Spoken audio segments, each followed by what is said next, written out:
Yo, people, what's going on? Post-match carnage, #1 of the new season. Whether it's a friendly, whether it's a kickabout, whether it's a serious game, Europa League game, we got to pay its respect. Post-match carnage, #1. I thought I have a fresh trim today. Fresh shade. Shining. Fresh season, Keith. Fresh team, fresh energy, fresh legs. Bro, we have to prepare as a team, and we're part of that team. People, you're part of that team as well. Welcome. All the usuals are in here as well. Bailey, smash up the likes and subscribe if you haven't, people. Gersh wants to just say Jota. We're going to speak pun Jota. Skip to Malou says, big up Grizz. Buzzing for Macca's debut and nice showing from Scanlon. Smash a like on the way in, people. Jota continues what form. We're going to talk on Jota. I like that. Was that his name? I'm going to find out his real name. Scanlon? Something like that, wasn't it? Scanlon, yeah, I'm pretty sure it is. He was nice. Yeah. Anfield Road ends in the building. He says, hit the likes. Captain Sal, of course. Captain Sal. And we got Colonel Zuberi in the building. Colonel, I see you all kitted out for a pre-season friendly, like a glorified warm-up training exercise. You must be, bro, this must be serious for you. Are you really this hyped for this season? Because you got the full... Yeah, man. What you saying, bro? Trent in the 6 on the back, bro. Big things this season. You man are not going to like the changes, but, bro, I'm here for it. I was patiently waiting for it. You man was rushing and panicking about what we needed, bro. What we needed back then, we got it now. So I want to see you guys keep the same energy about what you wanted, because it's here now. We're going to talk about that, because that was a talking point. Trent's position, was it just for today because we got 15 midfielders out? No, but you think he was tactical. No problem. Keith might think differently. We're going to talk about the debuts of Szoboszlai and McAllister. That weight of passing of McAllister already. We're going to talk on it. And Jota, my guy. I'm sorry, he's my guy. He's not your guy. He's not your guy. He's my guy. You lot can talk about your Núñez's and Diaz's, and Jota is my guy. So I'm going to talk about Jota as well. Smash the like on your way in, people. We've got so much to get through. And then, while we're watching the game and we're trying to focus on the formations and the new roles and the energy, because I love the Gegen pressing. Gegen pressing was in full effect, Don't get me wrong. Preseason warm-up and friendly. But the team that we played today, they were like 5-6 games into their preseason, They were way ahead of their fitness. But we'll touch upon the game briefly. We will get into the main talking point of the night. We knew it was kind of gonna happen. I've been telling you lot. I've been telling you the updates of Henderson situation. Well, during the game, it broke that we've agreed a fee of £12 million for Jordan Brian Henderson. We're gonna get tucked in. Leave your comments. Let us know what you think of the deal.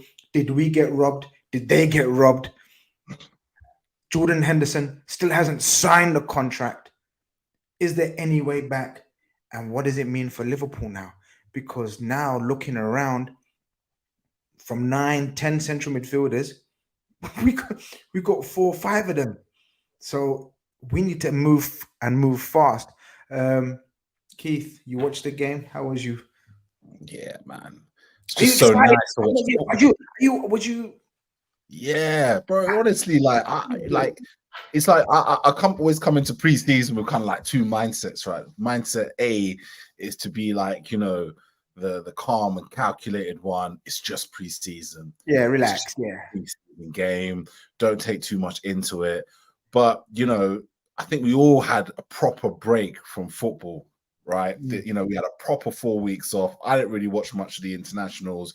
Literally after the last game of the season, I went on preseason, as Grizz, you're very well aware, went out on holiday and just enjoyed life. So just to see the Reds in action again, Van Dijk spraying the long diagonal passes, Mo Salah with his lovely trickery on the wings, and seeing some new fresh blood. It was just nice to watch Liverpool play football again. And it's probably one of the most intriguing seasons I have had as a Liverpool fan since FSG's, maybe not when they first took over, but that summer where they brought in like 6-7 players, when you got the likes of Lovren and Chan and Lallana, and they spent like 100 M's. We brought in loads of players in that window. This window for me and this whole summer is probably the most intriguing one since. It truly is Exodus. Exodus, bro. Big time Exodus. It's a madness what's going on. And of course, we're going to tuck into all of that business. Let me try to work out how to do this before I mash it all up. Is that good, people? Are we good there? Zoobs, nice. Talk to me. Of course, the lineup is just scrambled, mix-up of situations, roles, players. Some people not quite match fit. We know Thiago, Morton, and Bejitic are not fit yet. And then we know the 4 that have gone. And then we know Fabinho and Henderson were left out. And then we see the lineup. What did you make of the lineup? Did it give you any indication of anything? Because the front 3, to me, look like, this might be the front 3 that starts. What you saying? Nah, don't rate this front 3. But going into preseason, I know Klopp does the 2-team things. And then if you it's almost like it's probably best if you do a combine 11 from the 2-11 and then see who replaces who, and then that's where you can really pick the 11. I'm gonna be honest, Gakpo is a problem for everybody. He's a problem for Núñez. He's a problem for Klopp. Núñez got the 9 shirt, but I'm telling you, the way Gakpo moves, man, it's like the boy can play anyway. So when you say problem, people might not understand the American slang. Yeah, when you say problem, you meaning it's a good problem. Oh, it's a good problem to have. Because in the UK, they might think problem. Gakpo problem. Is there an issue here?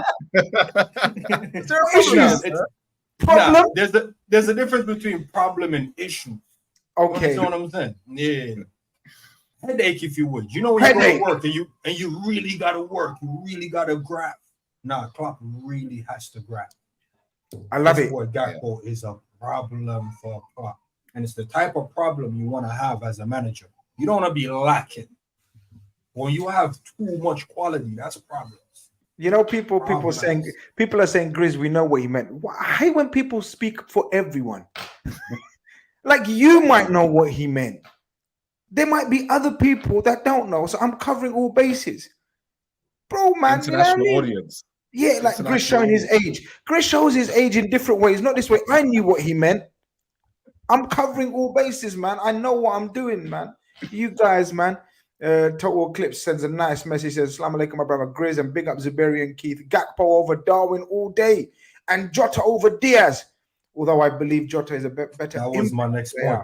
That was my next point. Well, we're gonna get onto the Gakpo. We're gonna get onto the Gakpo. But I know you maybe specifically was excited about a certain position and a certain player in a certain role. So talk on it. Listen, I'm telling the man them Trent in the 6th, man. It's like, nah, this, that, and the other. Bro, let me tell you something about Trent in the 6th. Build a team around him. Szoboszlai, McAllister. Gakpo can be running any way you want him to run in. Diaz, I'm going Jota over Diaz as well. Here's the thing with Diaz. He's a maverick signing. He's the player that can win you the game. He's a player that can do it by himself. But it's a team sport, so we don't quite need that right now. We need the team man them. The man that can do the link up. I see more link up from Jota than Diaz. I'm not saying to diss Diaz. I'm just saying in a team sport, you want to go with the team guys. So right now, for me, it's Jota over Diaz. Until Diaz can show me he can make some link. And it's the same knock I'm putting on Darwin. They both did okay. It's preseason, no big expectation. But if they can work on the link up and end product, they can stay. But I'm telling you, Grizz, I'm about who's doing it for the team and who's getting us the result. I don't care who starts, as long as they're performing. And Trent in the 6, he was performing still. Keith, maybe you want to touch upon the Trent. Look, I'm going to be honest with you. I think you're all getting carried away with the Trent in the 6. I don't think he'll play a league game starting in the 6. That's just my opinion. Klopp knows better, and he might just slap me in the face with that prediction or opinion, right? He might play in the 6, but when you know that Curtis Jones not there, Elliott not there, obviously McAllister didn't start, and Thiago still to come back, plus God willing, another midfielder to come in. I don't think Trent's going to play in that 6. Thoughts on that, Keith? And also anyone else that stood out from that first lineup where you had your eyes on him? Maybe like I'm looking for, because I was looking for Diaz to show me. I'm on Diaz's case this season. You know, last season I was on Fabinho's case. I'm on Diaz's case this season. Show me something, bro. For me, the way that Conor Bradley played in the first half and Tsimikas played in the second half, it suggests to me that this inverted fullback thing that Klopp is doing ain't going anywhere anytime soon. Okay. Because it almost, so that's why I don't like, I see the vision. It's a hilarious statement that I love saying, but I see the vision. But, you know, I think Trent, like, probably I wouldn't be surprised if he had the most touches of the ball.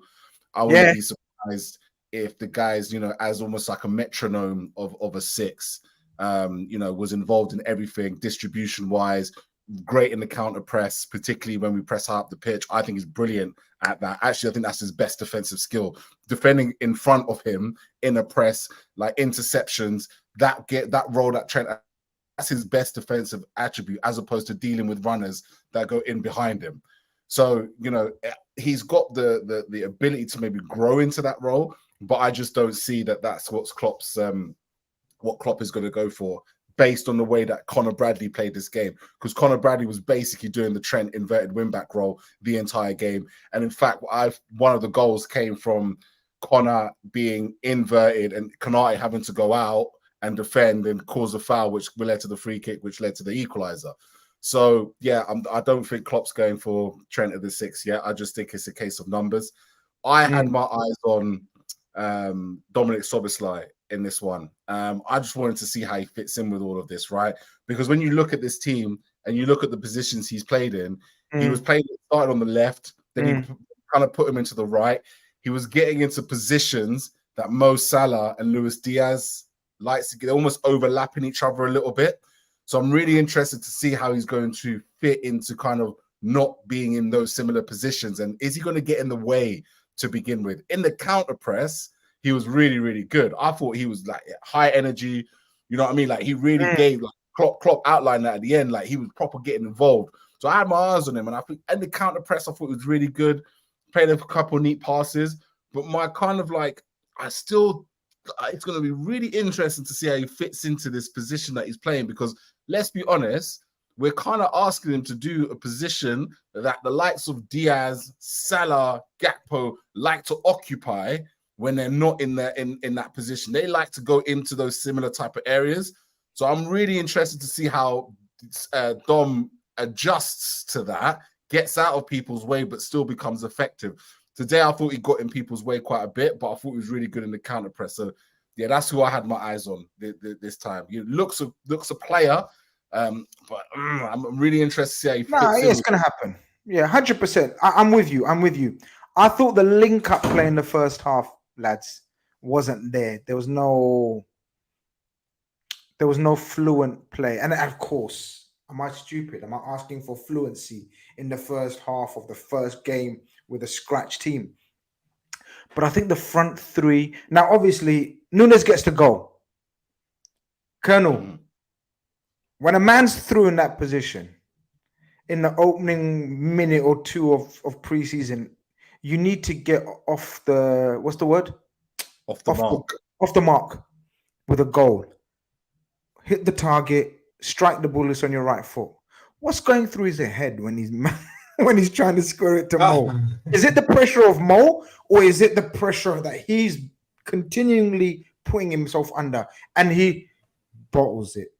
Colonel, if anyone disagrees with me, no problem. It's a game. No. You put a good spin on it, because when you said the pressure of Mo, when you said the pressure of Mo, the thing that was interesting about that is Mo did run on the inside.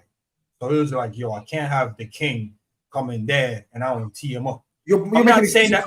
No. I'm saying that's what you present to me. I was never thinking that. So once you said the pressure of Mo, I'm like, I wonder if that's a factor. But what I'm thinking, number 9 on my back, and I'm there. I'm blasting it over the top at a minimum. I'm blasting it. I'm sorry, Mo. I apologize. The next one is yours. I'm blasting that. I would risk kicking it over the top. That scruffy cutback that Mo had to do his best to recover to then feed me back. He didn't recover. It was just if the defender deflected it back into his path. You see what I'm trying to say? So as the number 9 now, I'd rather blaze that over than do that type of pass. So for me, I think it's cautious. I think it's nerves. I don't think, and forgive me if I'm being overcritical in the first half of the first preseason game, he didn't occupy the 9 with the right amount of discipline. Being a 9, you don't have to be involved in the build-up. You just have to be there for the final pass. And I feel at times he was getting a little scratchy, like, yo, I need to be involved. And it's like, bro, you're the 9. Just stay where you need to be. Stay central. When the play is over, you'll knock it in the goal. And he was also dropping in, running left. And it's like, bro, just stay central. Just stay your lane and run your lane. You don't have to be involved in all the build-up. 10 touches a game, you can score a hat-trick. Just be patient. Be patient. See, the thing is, right, Keith, we're going to sound like hypocrites now, but that's what we're allowed to. We're just everyday fans having a joke and a giggle about the game. We ain't no professional pundits or analysts. And so people might say, okay, you're telling him to be patient in the game, yet you guys are on his back already in the first half of the preseason and not being patient with him. Of course, we're going to be patient with him. Of course, he's going to be our number 9 because that's the shirt he's got and the money that we paid for him. We obviously believe in the process. He's going to be under pressure, though, as the season goes on. Look, numbers, okay, he scored. In the end, there was a calm finish on his left side, wherever. But I want my striker to go through. Like we're going to get onto the slaughter in the second half. I want my striker to go through, look confident, slap that shot. Yeah, what's he thinking? I think he's trying to adopt his game to maybe be more of a link-up player. More team player. More of a team player because, you know... Bobby. Is he trying to do a Bobby one day? Well, look, Gakpo's come in, right? Gakpo's come to the side. Gakpo lashes that, bro. Gakpo lashes that. Well, this is it. But Bobby squares it. Bobby squares it. Gakpo maybe... Yeah, Bobby definitely squares it. Yeah, probably no-look passes it as well. Yeah. That takes a piss. You know, I think he's trying to adapt his chaotic game into something a little bit more streamlined, a little bit more, you know, tight-knit, a little bit more buttoned up. You know, that's what I kind of noticed in that first half, you know, of the first game. I just hope, like, for me, Núñez's first season at Liverpool, wasn't the end of the world for me. I actually thought that he was involved in a lot of things in the first half of the season. I thought he tailed off towards the end with injuries and, you know, picked up knocks and didn't really play well. And I can see, like, but when he was, particularly up until about March, I always thought that anytime anything good happened, it was because something chaotic happened, and it's usually Darwin Núñez was involved. So my kind of ask is that while I appreciate that he probably wants to clean up his game to fit what maybe he sees Gakpo being really successful at, which is, like you guys are saying, maybe coming in deep, linking up play, being in different positions, etc., etc. Like, I don't want him to lose that chaotic vibe of like being in the right place at the right time and causing chaos with in and around the box. So he's gonna have to. He's got a lot of a balancing act to do. I don't know. I didn't really feel like. I don't really like that first half. Him, Salah, and Diaz worked that well. If I'm honest with you, I didn't think that at all. And the way we're playing, which was quite narrow in that first half, I think restricts. Yeah, this is a perfect example. It restricts, in my opinion, the opportunity for someone like Núñez to make out-to-in runs, which is one of his specialties, and actually I think impacts his overall game and the way it looks. So narrow start to that first half. Very much in you know, gives Núñez a lot less space to run into. I think he's trying to be a bit too clean, and I think he should keep the chaotic vibes to a certain extent. Just don't think it worked for him. But again, start of the preseason. Yeah. But my concern is, as I said before, going into the new season, is I don't want him to try and be something he's not. right? Yeah. And that's a big worry, because if he tries to be something he's not, I think it will impact him even more.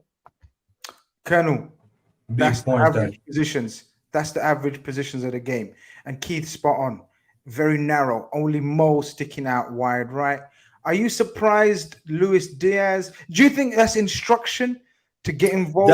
That's what I'm thinking as well. Or you think you need to touch the paint on the touchline, man? Like, get your boots dirty. Nah, I think it's a bit instructional. And thank you, Keith. You cleared that up very well. What these players are, Grizz, and we as fans see what they are. When they go to Klopp is brushing off a few of those things. And it's not to the detriment of the player or to the team. But, Klopp gets some results, so we can't knock him for brushing some of these things off. He might be saying, look, Salah, you need to be involved more. I need you to come in the middle, help out Núñez if he drifts wide. Diaz, he might say, yo, y'all need to switch. But I didn't think they were switching effectively. Like, Núñez wasn't fully committing to going left, and Diaz wasn't fully committing to coming into the middle. Because here's another point that you made as well, Keith. Szoboszlai was also in that space. Yeah, that's what you said. Yeah. So then I see Klopp telling Szoboszlai, like, yo, you can come out on the right wing, it's wing back position to get some space and be more creative and do the interchanging thing. Clark was doing it very well. He was just floating wherever space was available. Very Bobby-esque the way he was floating. I'm like, yo, my man, where are you playing? It was just always in space all over the pitch. And I thought that was great. But you have to look at the instructions, and I don't know what they are. I can only speculate. The instruction require a lot of discipline and football and IQ from these players to know, look, I'll trust the process, I'll trust the pattern of play, and I'll just run where I need to run. Because most of these runs is just forward runs. If you look at the screen now, all it's basically showing you is, Núñez needs to just stay centrally. And if Salah comes in, he goes into Salah's spot. But there's like 3 other players running into Salah's spot. So we need to tighten up that instruction. It's pre-season, so I'm not expecting too much, but we need to tighten up where these players go once they interchange. Because once they interchange, it looks a bit chaotic. I mean, look at your still. Your still is very chaotic. There's like 5 players on top of each other right there. Yeah, it's not normal. It's not. Yeah, it looks a bit chaotic there. But again, like we said, a couple of new guys in there. You know what I mean? First game of the season, it's gonna be like that. I think we're looking for a bit more fluidity as the season goes by. So not even the season, pre-season even. But he took his goal in the end, Keith. We take the lead. They equalize with a stunning goal. One of those goals that, you score on FIFA and you say, yeah, you see that and you show the family, you show the friends, and you say, this is how I play FIFA. He done it in real life. Yeah. Probably the best goal of his ever life career. Like, no blame attached to Kelleher. He didn't have much to do, Kelleher, but he ain't doing nothing with that either, is he? Really? Touch that, man. He's showing that to his kids. He ain't going to reference that it was a pre-season in years to come. Yeah. He's going to say, I scored against Liverpool. Yeah, Liverpool. Yeah, what, in the Champions League? Something like that. Yeah. Nah, that was a stunning goal. Other than that, yeah, I mean, as you quite rightly said, very central. Obviously, you kind of make a few openings here and there, but nothing much really to report back other than that stunning goal. I will say the only thing is, as I said, something to, and they mentioned this in commentary actually, and I actually agreed with them, was Konate's ability to give fouls in that area has been something that he's done. Issue for you? Issue for you? Is it an issue? I think it becomes an issue because of a few things, right? So we're playing this inverted wing back position, and defensively, I felt there were times when we were getting caught out in this area.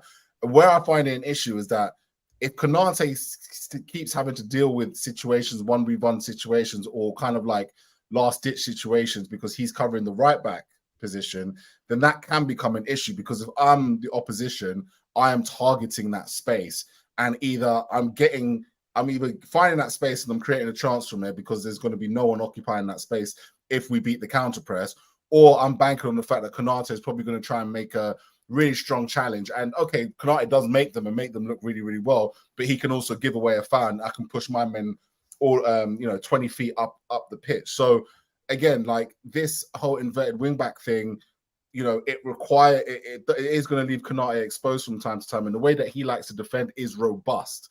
So it's just something to keep an eye on as we continue through preseason and go into the new season. I'll be interested to see if this becomes more of an issue or we button it up. So we'll see. 1-1, they equalize and then they take the lead. I'm not going to lie. By now, the Henderson news was breaking in the background. I was a bit distracted. I was like, Karlsruher, whatever you're called, or Carlsberg, or whatever you're called. Why are you doing this, man? I'm concentrating on the Henderson news, but anything to talk about with their goal? Anything to maybe worry about going forward on when it comes to serious things? Go on. Tsimikas trying to play the inverted wingback thing from the left. I don't want to see that. Really? I don't want to see that. Personally, that's my opinion on it. What I saw was that goal again. Preseason, I'm not criticizing it, but what I saw was, and I saw that they were trying to do it. Gomez was kind of playing more wide, and you saw that Tsimikas was doing the Trent role, but from the left, right? He was going into the middle a little bit more, and he tries to counter press the Kaiser, whatever their name, the team is. He tries to counter press them in the middle, completely fluffs it, and then all of a sudden their right back has just got fucking acres of space. He could have spent the next 10 seconds chilling and waiting to hit that ball. So I don't know if Klopp tried to be clever and tried to see how we could like try this on the other side, but Tsimikas, you just noticed as the kind of game carried on, he started going back to his wider position, where they tried to do that inverted wing back thing there, and I just personally didn't think it worked. Second half, Captain, I was going to ask you. Go on. You want to say something on this? Yeah, I need to bring all the fans together and huddle you guys up and tell you something. Go on. The way we play is high risk, high reward. It's not necessarily a highlight. And you're right. I did see the difference between Robbo overlapping on the left, Trent inverted in, and he switched it because I think he's trying to find room for Tsimikas to get into the team, whether it's, okay, we'll shift tactics this way from the left and to the right. And I think it was clever. But if you notice, there was patterns of play from that team where when they're attacking us, there's like two guys free on the right where Trent should have been. And then when Tsimikas came on, it became the opposite. That's just the way we play. When I say we, I'm talking about Klopp and the entire team. It's probably one of the kinks in our armor that's pure instructional, and we don't actually have a counter plan for it. The plan is make sure we handle business and make sure we're very disciplined in the way we play. I'm going to be honest, I don't like it, but it's just the way we set up. And it's one of them things. It's like we can't sit back because we're pressing the team in and playing in their half. So those spaces are always going to be available. And against a better team, it can be exploited, but we just need to probably be a little bit more precise with the instructions of where players are. Because if Konate is going out to the right, then that 6 needs to be where Konate was. And that's how the players need to rotate and roll around. They can't be so top heavy where I'm seeing Clark in the number 9 spot. I'm seeing the Bradley guy up there as well. They need to be aware, like, look, should Konate get isolated, I'm too far up the pitch to cover that space. If Trent is going in there, who's coming in the 6? So these are just all the little tweaks. I'll be measuring Klopp on. But as Liverpool fans, I don't think we should worry too much about it because it's gonna happen against a better team. We're not always gonna have the ball 95% of the time. It's what we do when we lose the ball. How quick can we get back into that defensive transition? So it's one of those risks to our game and style of play. It's not great on the eye because everyone can see it, but I think we need to put a little bit of emphasis on how we recover that possession and get back into shape. My bad, because I thought we were still on the first half, but you're right. They took the lead in the second half. And a lot of people are agreeing with you that Tsimikas was a bit, shouldn't have gegenpressed at that time or counter-pressed or whatever. What's his name? Noor's in the building. He says, Grizz, can you show us the average possessions of the second half team? My brother, while they were talking, I was trying to find the average possession of the second team. I can't do it. Don't ask me technical questions, man. I'll be more prepared next time. Yeah, bun that. all we know is there's a whole heap of changes like there always is. Yeah, every man off. I liked this back 3 this time, though. You know me, like a lot of people have been saying, Griezmann, what's with you and this height thing? And you know, you want tall, quick, mobile centre backs.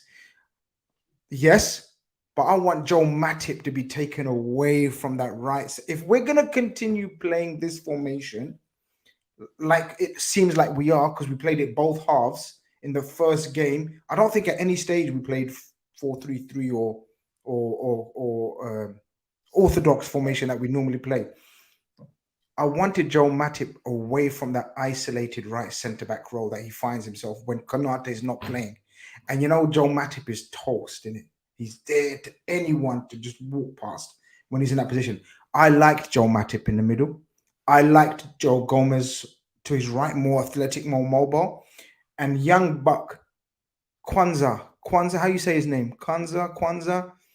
Anybody have any opinion on this guy? Because by all accounts, he's highly thought of.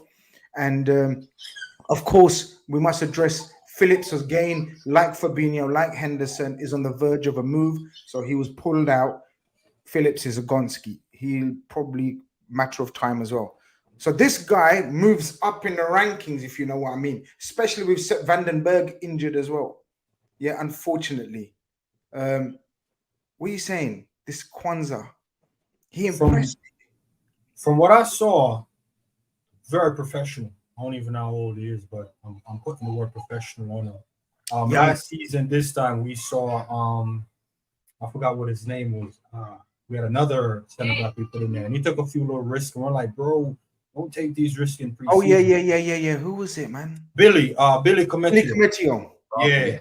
This guy Quansah came in. He probably saw what Billy did last season and said, "I'm not taking no chances." When I tell you about clean, reliable, dependable, the guy just said, "Look, I'm in Verge's spot. Not gonna be Verge. I'm just gonna be me. Not gonna take risks. Not gonna dally on it. Not gonna, make unnecessary passes." The guy was just very professional. If I see this kid's name in a cup game or a bottom half team game, Grizz, you won't get no calls out of me, bro. The guy proved to me that he can step in and hold down a 45 if he needs to hold down a 45. And I would love to see him get another 30 minutes in the other preseason game just to show me a little bit more than this 45. Very sound. Didn't put a foot wrong. Can I go harsh on someone? But it is the game's the game, bro. He showed me more than Reece Williams has shown me in 45 minutes. Reece Williams, like, no, but that's not harsh. That's a fact. No, that's harsh. That's what I'm saying. I'm saying it, and I'm saying it's harsh. No, you're only saying it's harsh because of Reece Williams. Like, he was there. Yeah. He was there for us, so we needed us the most. You know what I mean? That's sentiment, bro. Like, we say how it is, isn't it? This guy comes in, he looks at the game in front of him. This is the thing with Quansah, which I like, which I've seen Komete and I've seen Reece Williams, and I've seen a lot of players where you go into the senior team, and I can only imagine how overawing it must be, even in the preseason, to play with amongst these players. And what they usually do is they always play it backwards, they play it safe, they don't really put themselves in for a challenge.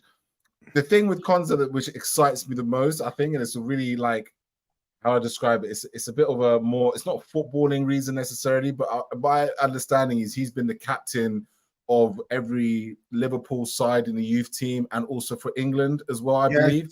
This guy's, the fact that he has been basically the leader of the youth group to begin with, he's grown into his body and he genuinely looks like he's... Confirm that before we carry on. I think Keith's spot on, but someone confirmed that he was captain of the youth team. Yeah. This will, and I heard, I think as well with England, he's got a big future ahead of him, and I would like to see what he can bring, because didn't he, his loan spell, I believe he was at someone in the chat confirmed that Bristol City.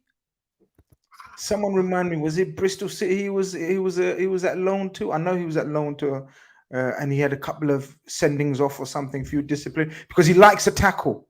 He's very aggressive. I like that. He was captain of the youth team. Yes, he was. Yeah, you're right.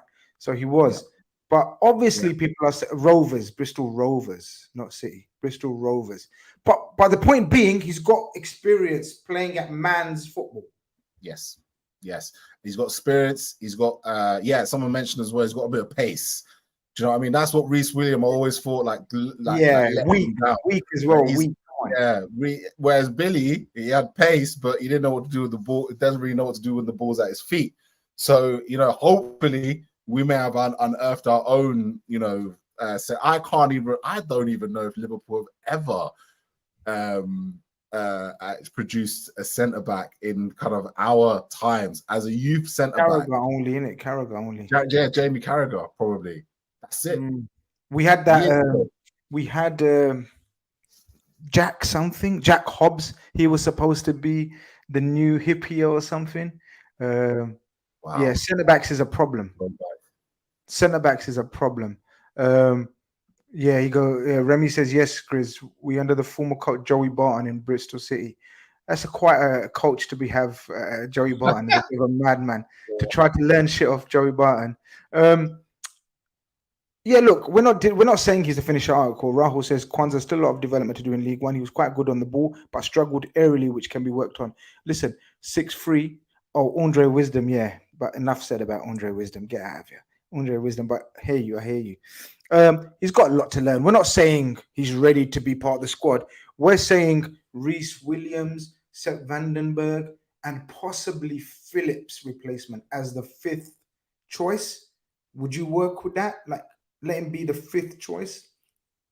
What do you think? Yeah, as far as like bumping him up the pecking order, Grizz, I think we should just wait for maybe like another 30 Send him on another loan? No. I'm saying just give him a few more minutes in the preseason and see how he holds up. From what I've seen in the 45, I'll put his name in the hat. I need to just see a little bit more minutes. I've never seen anything of the kid. Didn't see him on loan. This is my first time seeing him. Yeah, he was solid. Is it a one-off? Could be. I've seen Reece Williams hold Man United down. Tottenham-esque. You know what I'm saying? So there's moments.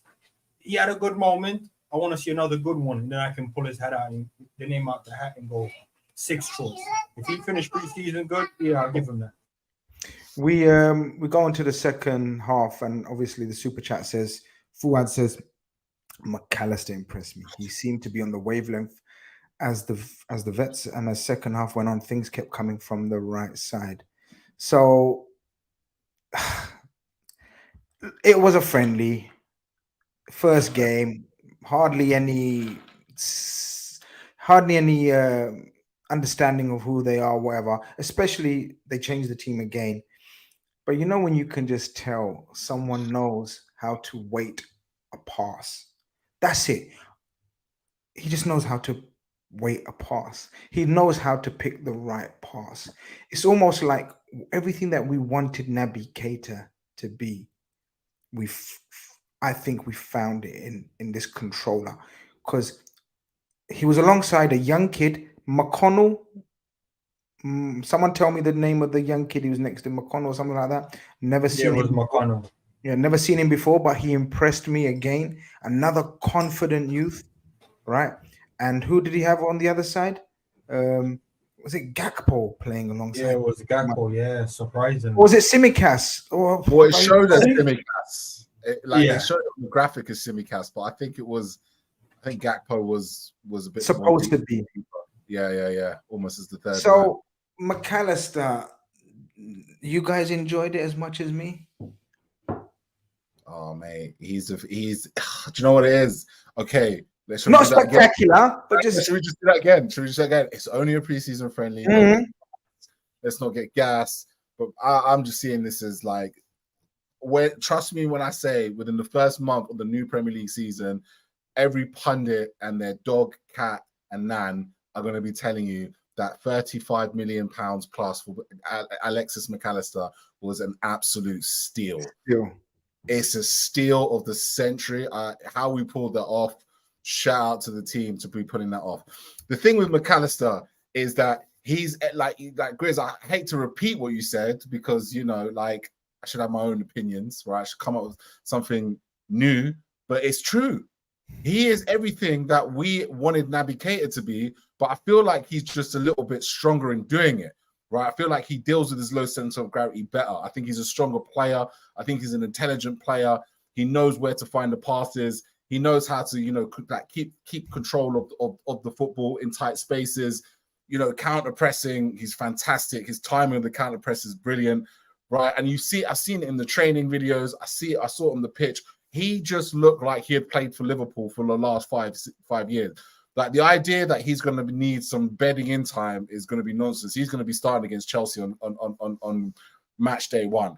And the biggest compliment you can get is Diogo Jota at the end of his interview, when he turned around and said how much he loves players, and I'm going to have a good time with McAllister, because that ball that he played in for Jota's for the goal, for Jota's goal, was just perfectly weighted, great vision, and it's just something that we've been missing so much from that right-hand side.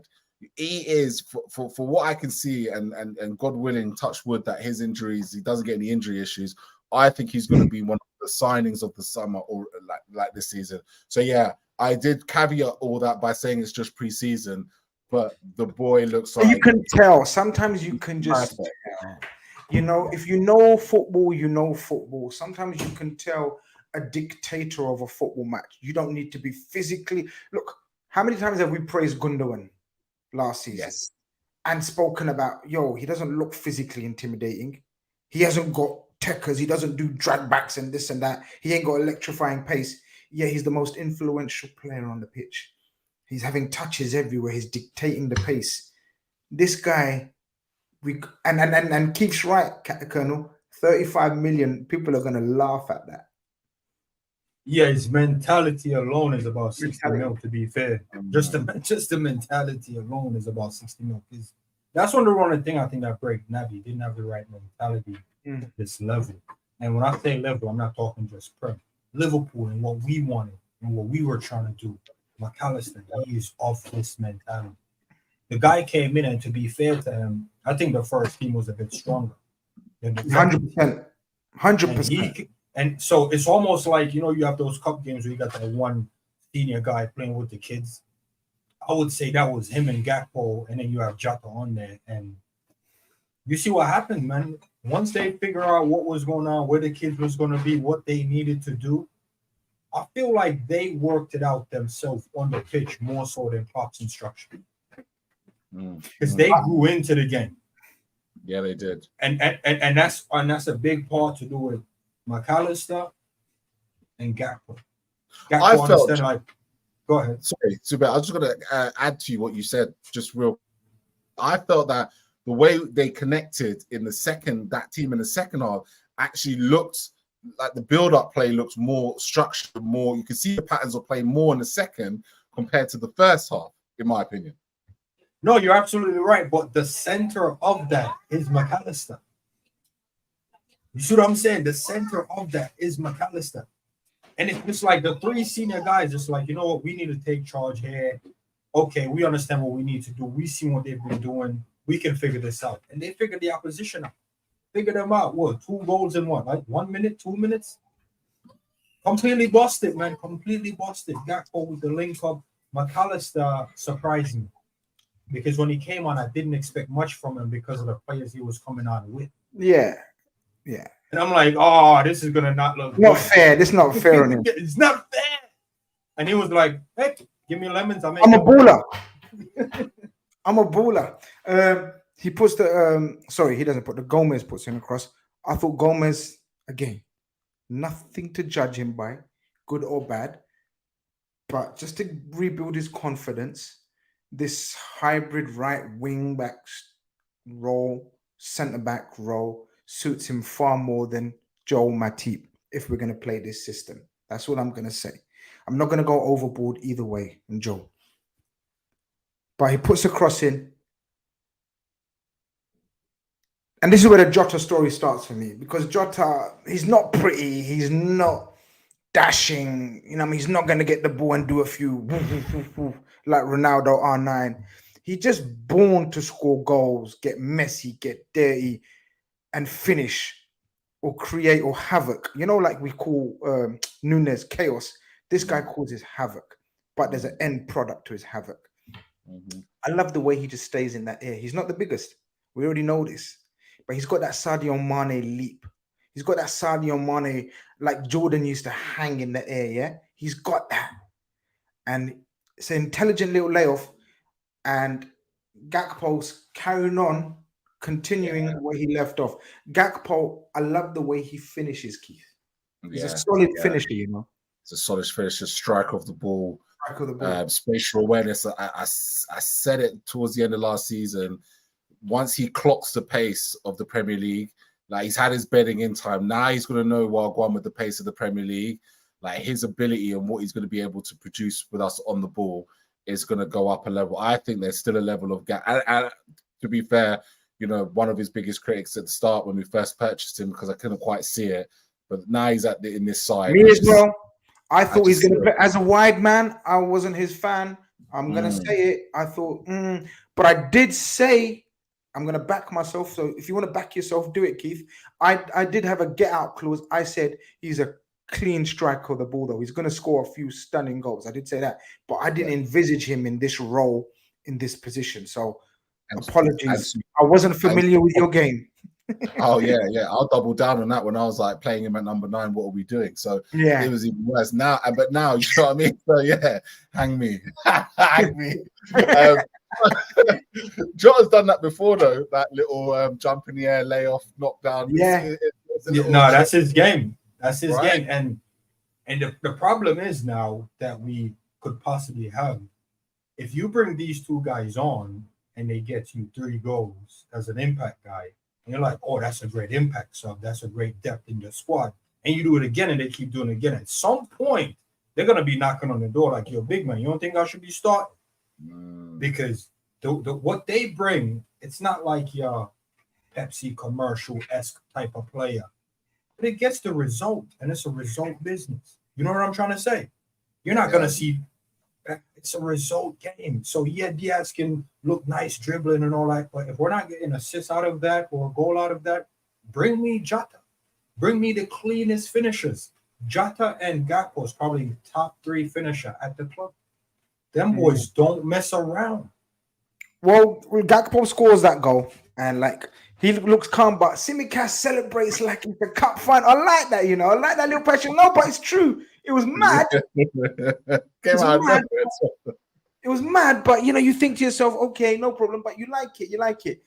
And then like you think to yourself, all right, 2-2, no problem, Peter out door, draw. And again, just the preseason, don't mean shit. But I like the way we keep pushing for goals and wins and goals and wins. And we end up scoring 4 in the end because Jota gets on the end of a McAllister pass, isn't it? That's the first assist of McAllister. And you're missing Gakpo assist. You're missing Gakpo assist. The first one is the Gakpo assist. Again, your boy Gakpo, Colonel, little touch through to Jota. Jota knows. You know, you have a specialist for everything.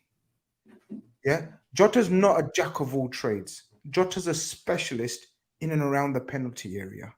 He knows how to manipulate defenders with his body. He knows how to swerve past players at the right time. It's all about timing for Jota. There's no skill involved. There is skill involved. What I mean, there's no trick involved, how he scores. It's just logistics. You get me? He knows how. He's a gunman. It's the manipulation. I love it in football. Manipulating the ball without touching it. Yeah. He's so good at that. Body moves, body swerves, not strength. He's strong, you know.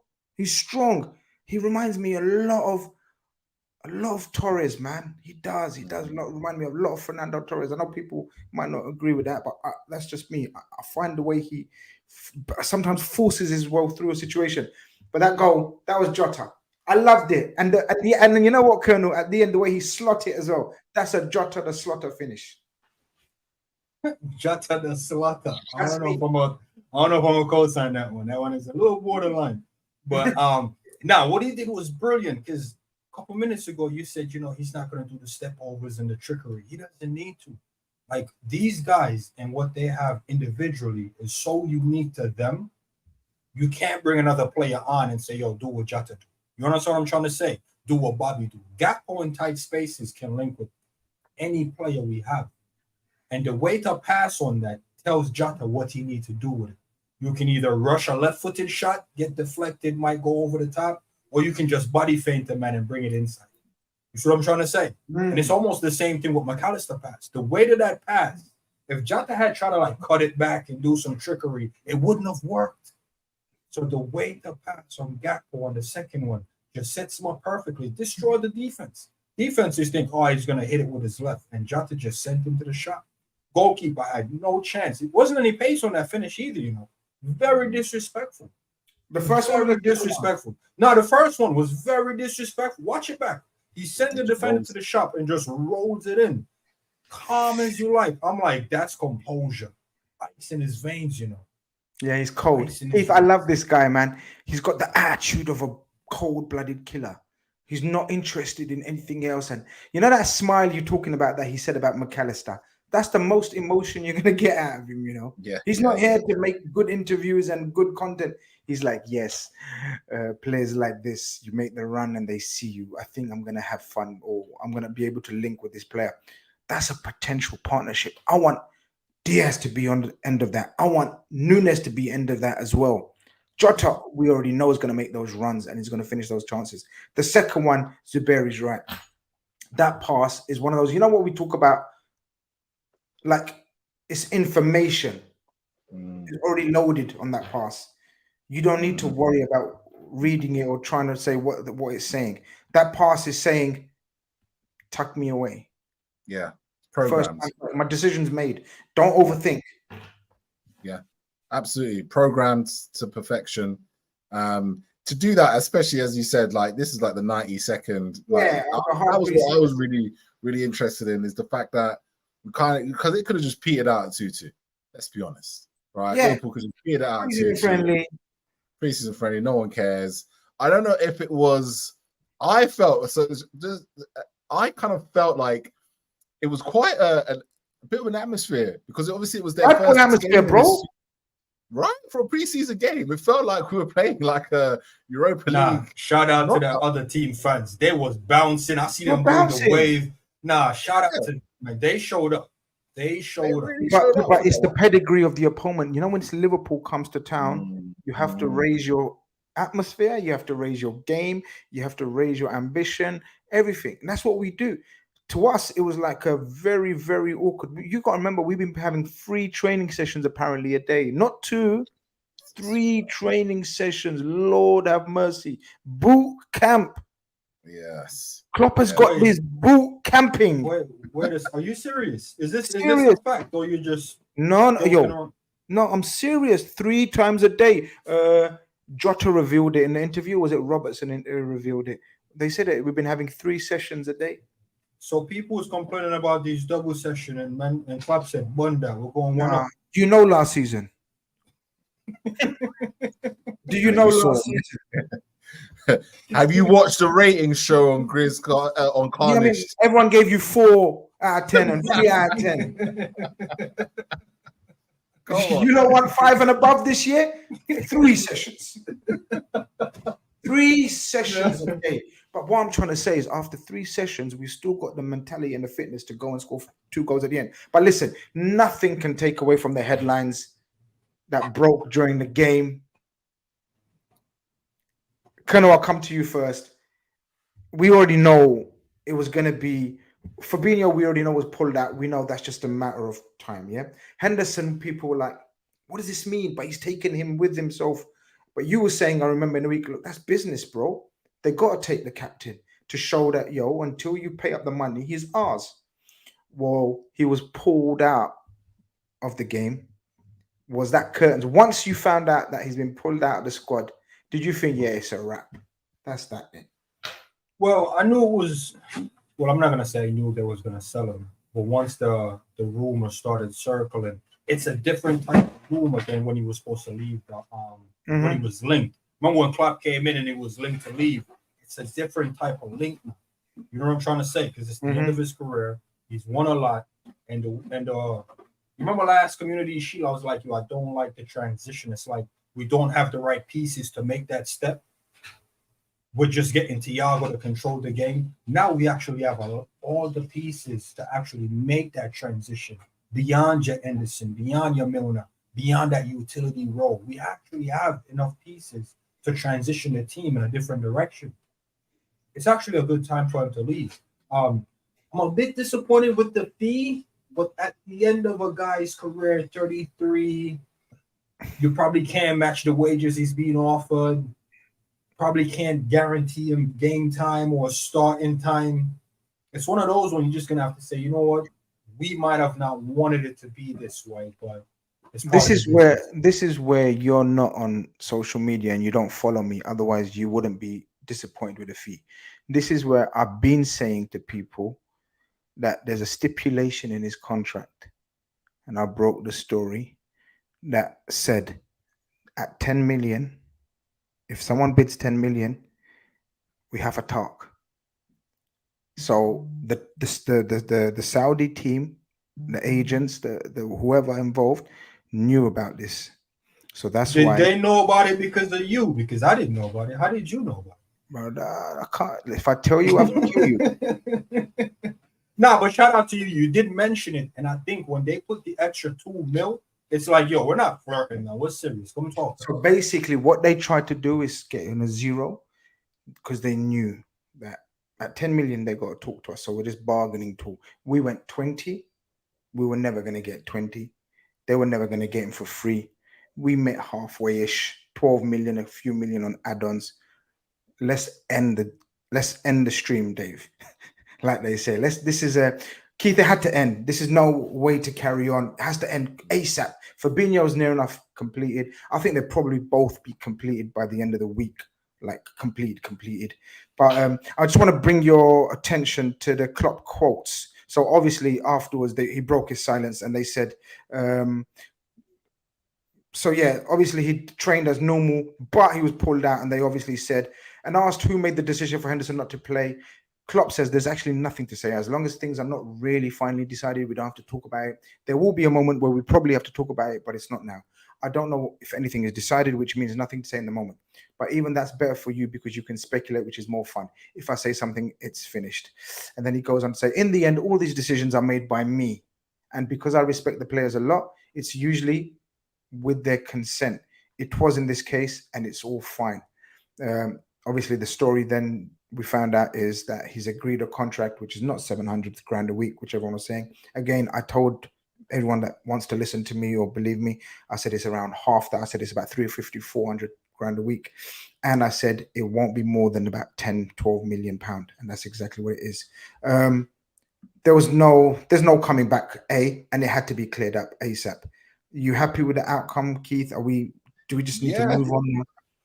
So the only thing that I'm really interested, obviously over the coming days, this may not mean anything, but I suppose his mouthpiece, who is the guy that he says when this journalist talks, it's usually correct?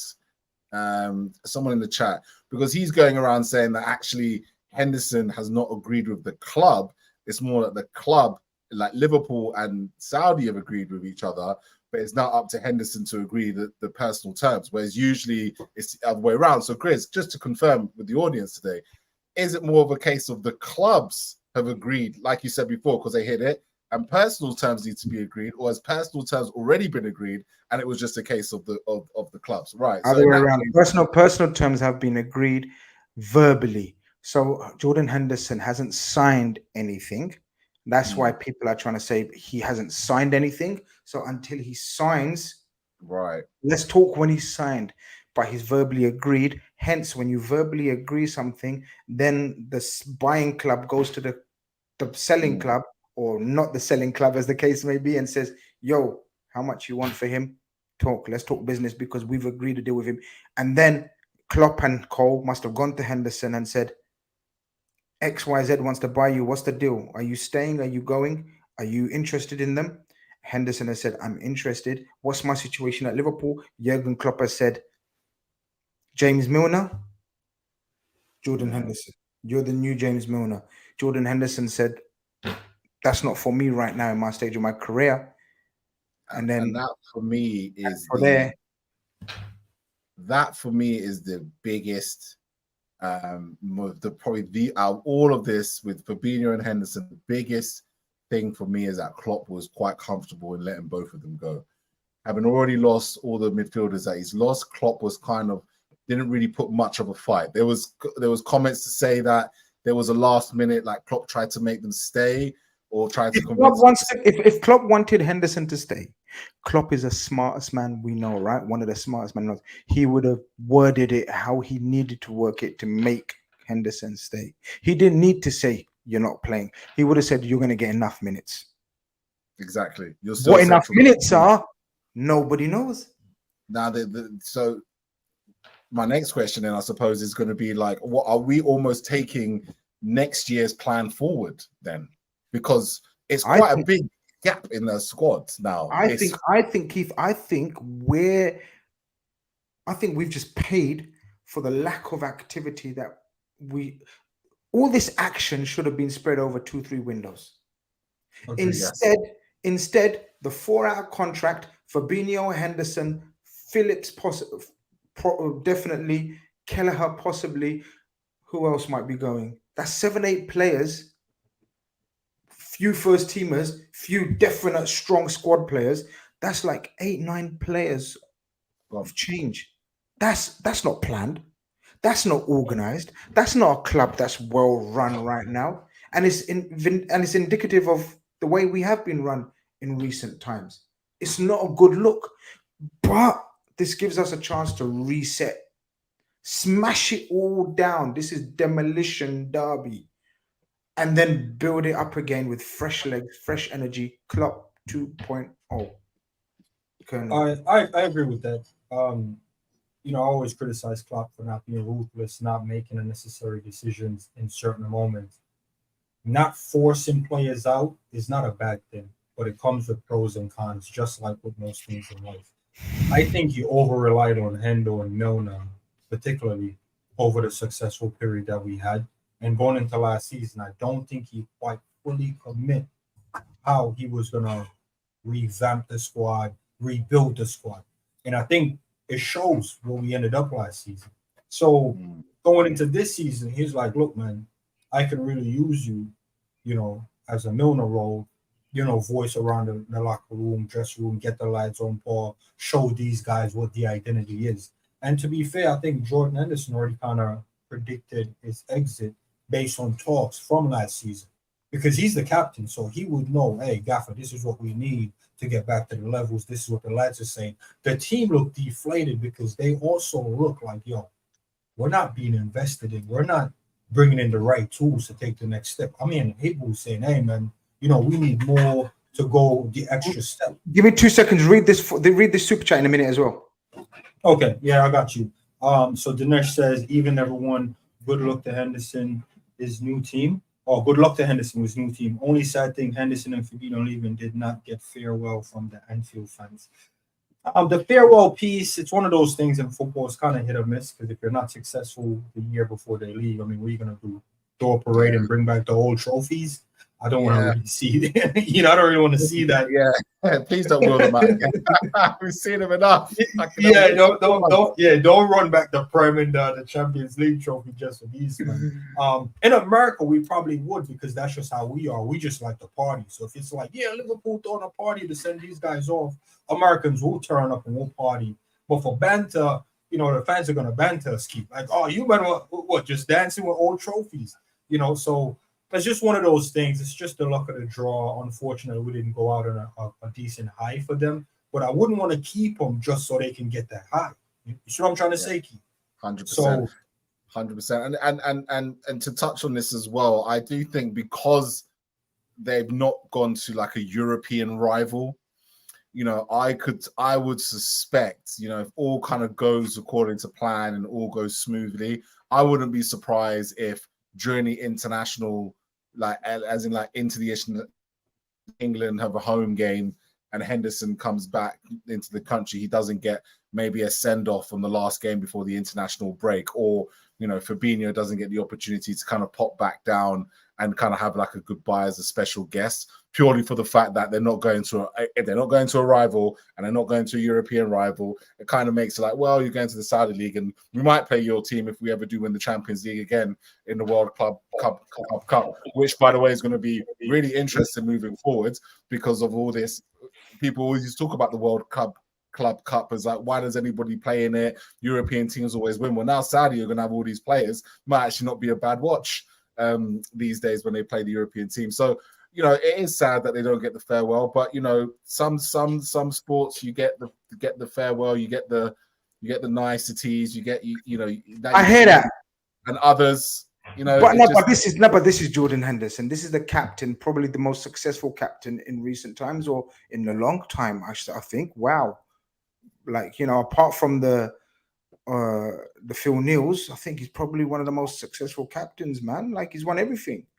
No, what I was saying before was that I think he might get invited, like, for example, to come watch a game at Anfield. I know, but how awkward is this going to be now? This is the whole point everyone's trying to make. Like, yeah, it's a bit awkward. It's not one of those he didn't get a farewell like Sadio Mane because the transfer happened in mid-season and all that. There was no football. This has happened differently. He's with the camp. He's left the camp.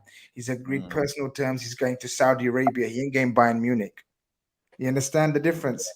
Like, this is a bit of an awkward one, but he's got to face it, bro.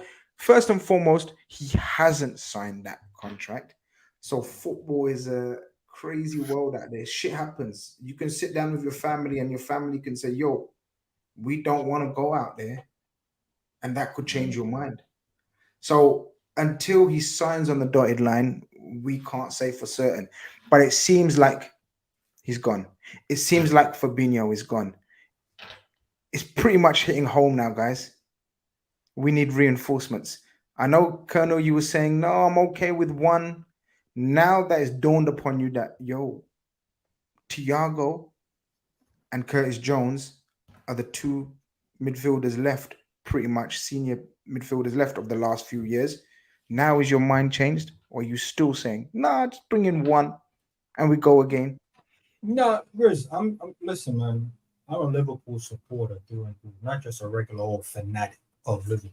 You know what I mean? So if you give me Quansah in the DM, Busecic and McConnell in a cup game, I'm there screaming, come on, boys, 3-0. I hear that. So I'm that type of guy. As far as we need to replace them because there's two going out and we need to match the out with the in, I don't look at it like that, man. If what we have, remember, we just put 2 different 11 now. That's 22 players, and then we made 1 sub. That's 23 players we saw today. You're telling me from the 23 players you saw today, we can't go into this league and do something. From this 23 players you saw today, we might even see our 2 different guys coming in the next few seasons. You're telling me we don't have enough. I'm telling you, it's all about the way we utilize what we have. And I don't want to bring no one in and limit the Jones, the Elliott, the Busecic. These guys need game time. And if we're saying Hendo can't get certain game time, are we saying that because we want to go get a next man? Or we're saying that because we have the guy and we just want this guy to get enough? So that's how I'm looking at it. I have no cause either way, but I don't want 2 midfielders because we're losing 2 quote-unquote senior guy who majority of the fans last season was saying need to go. Now they're going. People are like, oh, now they're going. We need to replace them. So I don't consume football in that way. I think we're fine, man. I think we have everything we need. Maybe one more, but the one more, it's not going to be a starting 11. So we put in Trent. Just telling Trent to hug the right back spot. Let's see what Trent do to the middle. What Thiago's going to do when you get your starter? What is Jones going to do when you get your starter? Be careful what you wish for, people. That's all I'm saying. We have Szoboszlai, McAllister, we got Thiago, we got Trent, we got Jones, big Euros. All I'm saying is trust the players and trust the process. It's not something I always say. That's a plot line. But anyway, trust the process, people. New days are coming. I'm geared up. I'm ready to go. I'm the only thing I agree with is the end part. Keith, I'm in total disagreement with that. I think we urgently need a physically strong, athletic player at the very minimum. I'm not going into midfield. I'm not going into fuck with Man City and Arsenal with Thiago, McAllister, and Trent in my midfield. I'm just saying. I want someone. We've discussed names. You can throw a name, whatever. Yeah, just bring me someone. I just want, for me, and again, names, I can't say that, I see names thrown about all the time, and I can't say that I, like, watch much of Crystal Palace last season with Doucouré in the middle. I know he played brilliantly against us. I did see him in the flesh at Anfield. I believe it was Anfield he played against us last season, and I thought he played pretty well there. For me, if we are going to go into the market for a midfielder, I need a midfielder who likes to defend, who likes to get into the challenge. That's what I'm talking about. That's all I want. To sniff those interceptions, nasty, snarly player, to deal with those things, you know. And if it is a case where it's going to be someone that needs to be built up, that's going to take time to develop, I'm more than happy about it. But I want that to be their natural instinct. I feel like the players we have in our club at this moment in time, their natural instinct is forward, right? And we've seen it at times. I remember, you know, you look at the Brighton game last season when we got battered.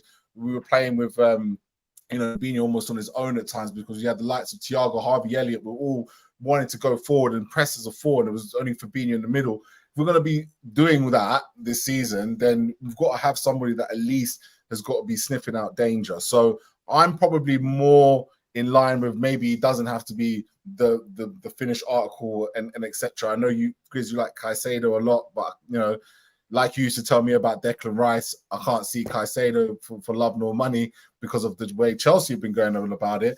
But, you know, if it is going to be someone like a Lavia, you know, someone that enjoys that specifically, but someone of that ilk, Doucouré, someone of that kind who enjoys the defensive side of it.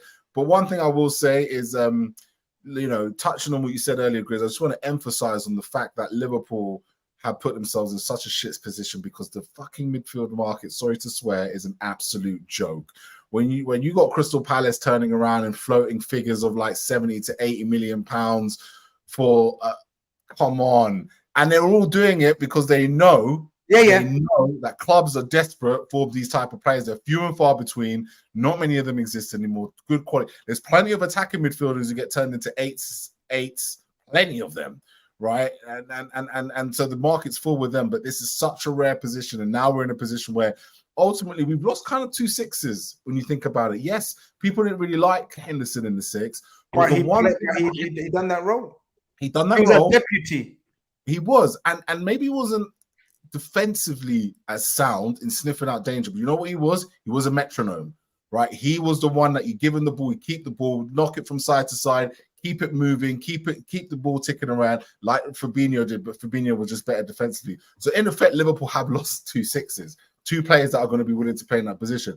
And Stefan Bajcetic, as great as I think he can be today, you know, the Real Madrid game for me was the kind of the acid test. Is this an 18-year-old that's really like a Messi of this position and can fucking go in there tomorrow and play against Real Madrid in a side like that? No, of course he's not. He's still 18 years old and he's still trying to figure himself out. So to rely on him fully to be the only defensive-minded 6 going into the new season, big concern. So, yeah, I think, again, Liverpool have to go into that market. And you know what? If it is 1 and we don't sign 2 in that instance, then yes, once again, we leave ourselves short. But at least we got someone that's defensively sound to at least control what is going to be a very attack-minded team going into this year. Very attack-minded team. I think so too. I think if we're looking at Trent to be playing the position that he's playing, and we're literally playing 3 at the back, and the rest is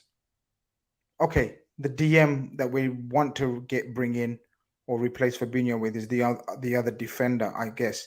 That's pretty much 4 defenders and 6 forward-thinking players, right? Szoboszlai hasn't got that much of a defensive bone in his body. McAllister has got game intelligence, but again, he wants to go forward. And then we got Trent, who we know doesn't really like having to concentrate, picking up runners, whatever. And then you have the front 4 or 5. So that DM, we need another one who's going to have his first instinct is to sniff out danger.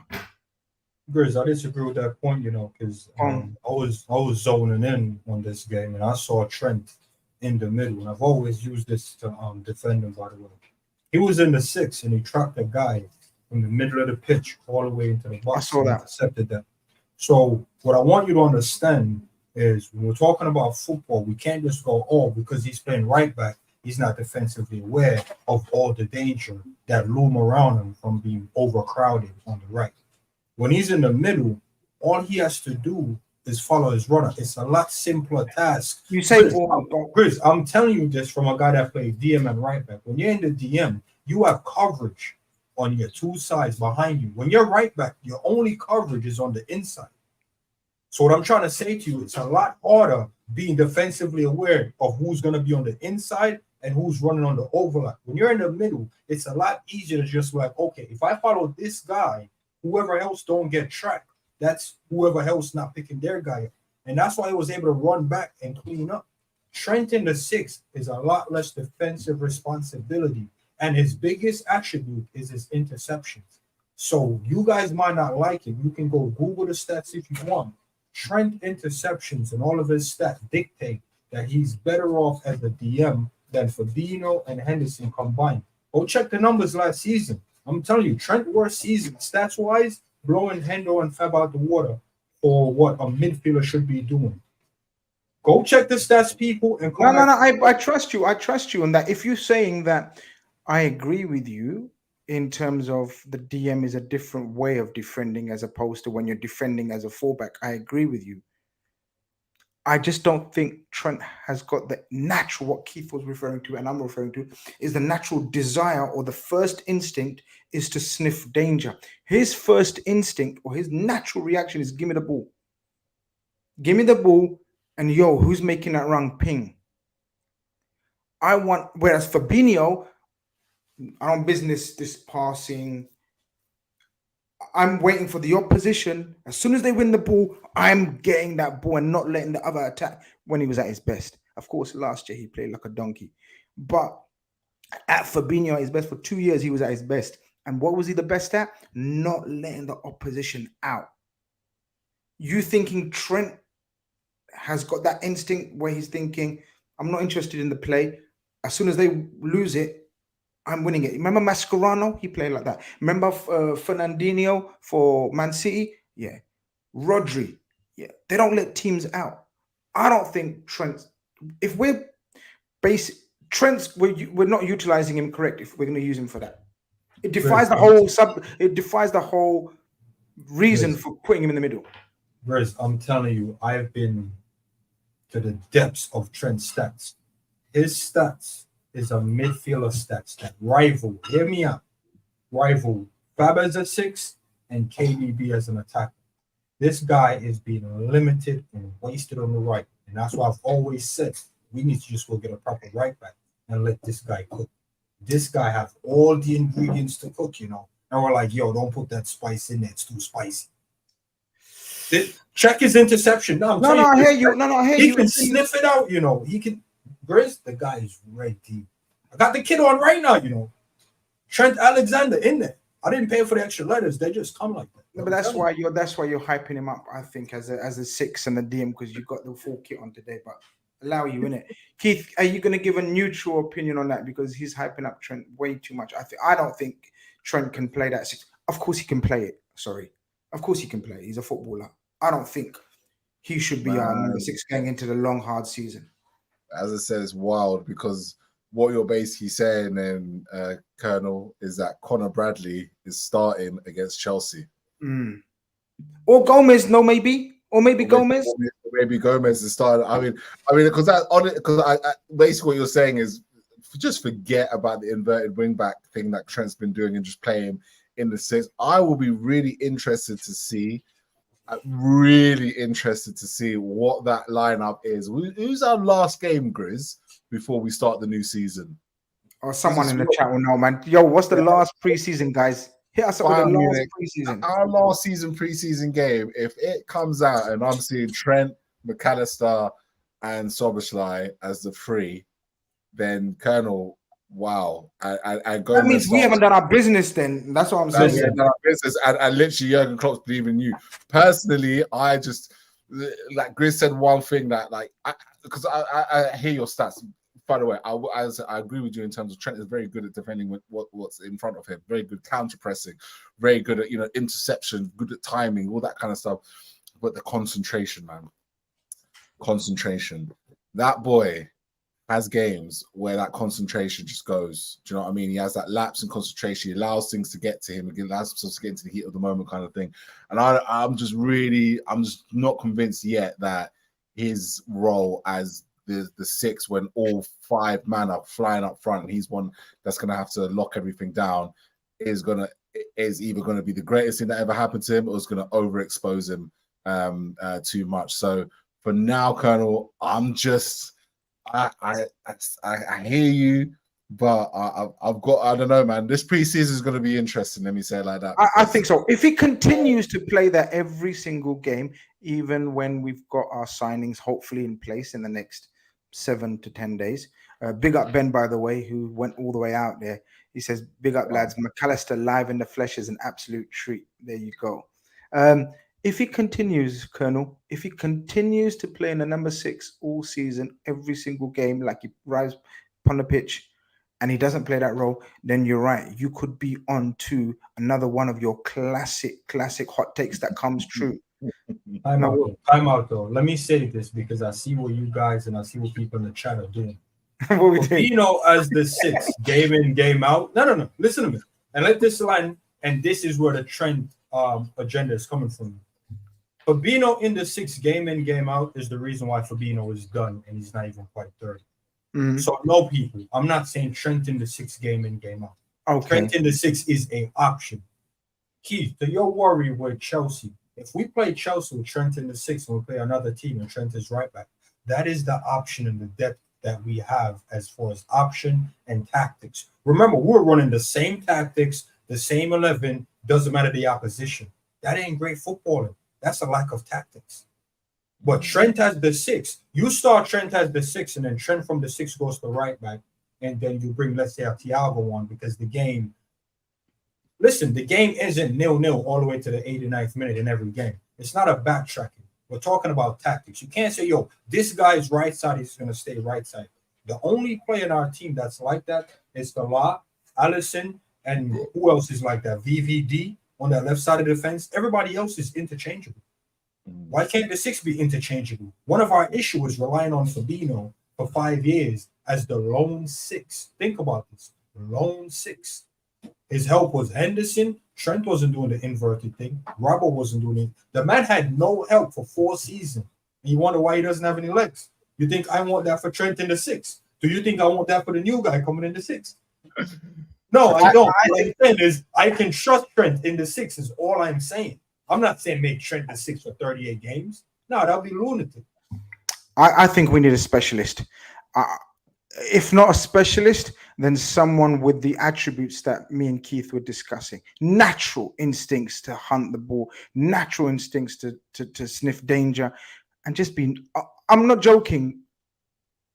I want someone nasty like that. Like who ain't... we got ballers now. We got Curtis Jones, technician. McAllister, technician. Thiago, technician. Trent, technician. Who's snapping ankles? Nah, man, this ain't no. What do you mean? Man. What do you mean? What do you mean? We don't snap ankles. No, we need snap ankles. We win the FIFA fair play from the players. No. I don't want to win that. No, I don't want to win that. I'm serious. I don't want to win that. Who's snapping? Look, who's stopping attacks before? Who's taking that yellow card out of these mans? Konate, and we need it. And we need it because obviously we've lost voices as well. We've got lost voices. We've lost Milner, who done that job. We lost Fabinho, who done that job. Even Naby had a little cheeky little rubbish little dangle out the leg. Yeah, that's probably why. None of these guys. McAllister's got a little something. Okay, Thiago, yeah, but we need someone who thrives on it. These guys do it as a second last resort. People are mentioning Decore. We've been quoted 70 million. It's ridiculous market. Lavia, 50 million, 19-year-old, but he's got that dog in him. I want someone who's got that dog in him. Give me Mascherano, man. Fabinho, Fernandinho, Rodri. You lot saying, no, we can make do. No problem. Let's see. Well, Zuberi saying we can utilize the rest of the skills in amongst the squad. I don't know where he's going with that one, but that's him, innit? We're gonna see soon enough, man. We're gonna see soon enough. We'll see soon enough. But you know what you guys are looking for? You guys are looking for that Virgil-esque guy before Virgil. You know how you get to the final boss, Keith? You know, you get past the midfield, but you got to deal with this man because he's the boss of the midfield. That, and I want to be surprised as well. I suppose that's the other thing. I suppose with the fans, well, we live with so many players.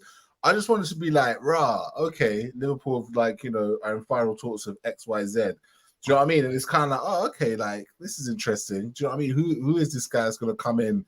As I said before, there's quite a lot of things we've let go. We've not just let go natural sixes, natural defensive, and natural metronome. We've also lost voices. You know, we've lost leaders, lost character. Do you know what I mean? Organizers.